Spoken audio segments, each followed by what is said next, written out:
Baltimore crime rate has gotten worse in the last few years.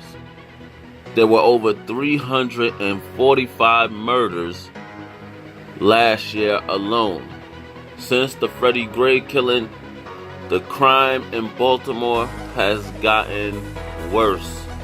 It has a crime rate that is twice that of Chicago.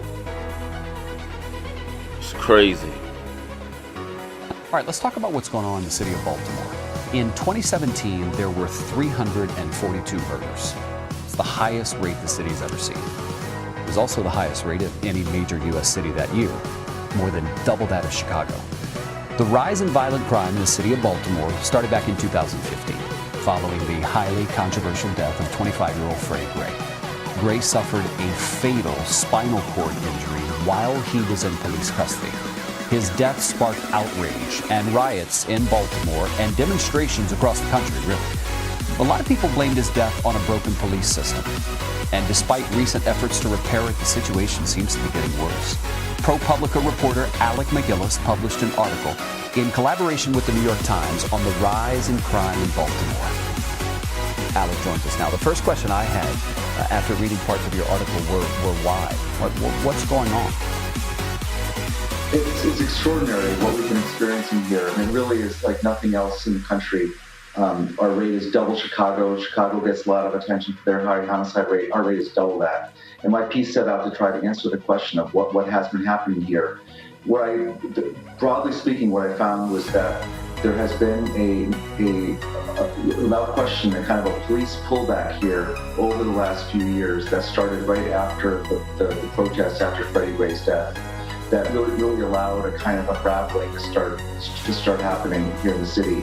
On top of that, you had, even before Freddie Gray's death, some kind of key bureaucratic and political personnel changes that happened in the city that really kind of weakened the foundations of government in Baltimore that also played a role. But really, I think even my piece has not really fully answered what's been happening here, because it's just been too kind of extraordinary to get one's hands around. Correct me if I'm wrong, but didn't the former police chief in New Orleans now become the commissioner in Baltimore? He did, and he seems like a really good choice. That if one wanted to look for some reason for hope here in Baltimore, it would be his selection really as chief. He seems like very well suited to the job. He comes from a city, New Orleans, that is also very violent. He's also been dealing with a big consent decree, federal consent decree around reforming the New Orleans Police Department. Baltimore is now grappling with its own consent decree to reform this department. So he seems like someone who could be quite good for the job. But it's really a Herculean task that he's undertaking here. So your article will...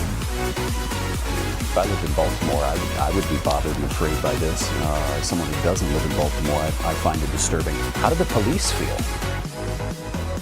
Well, the police, they have been doing their job in a department in total turmoil for the last few years. It's hard to overstate just how broken this department has become. You had the initial pullback by the police following the riots, the unrest.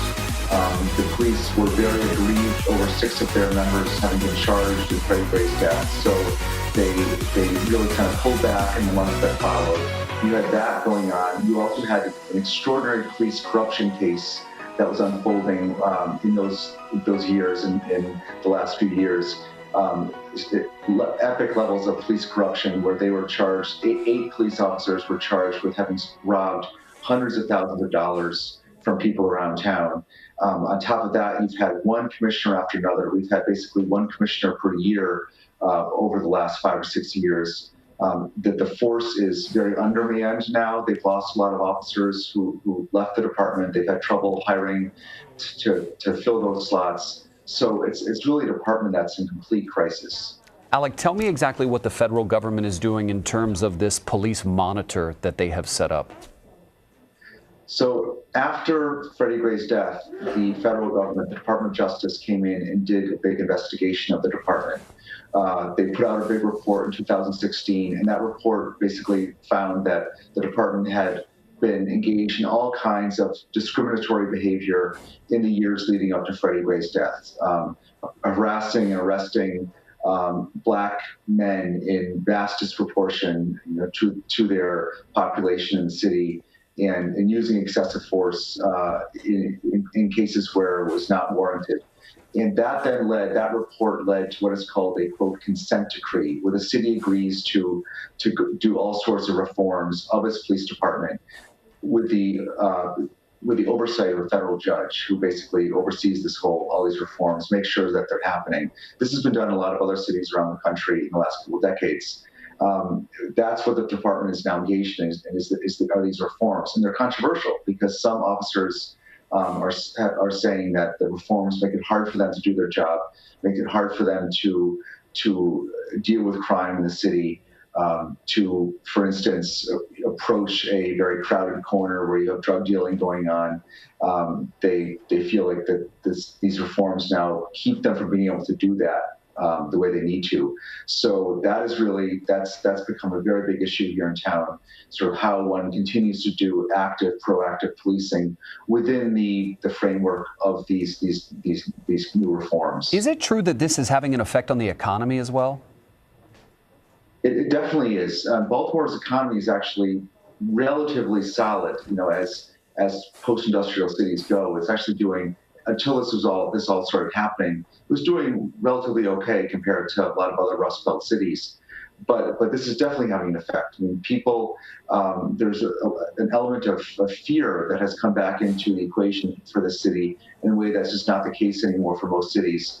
Population has started falling again. We were gaining population just a few years ago. Population has started falling again.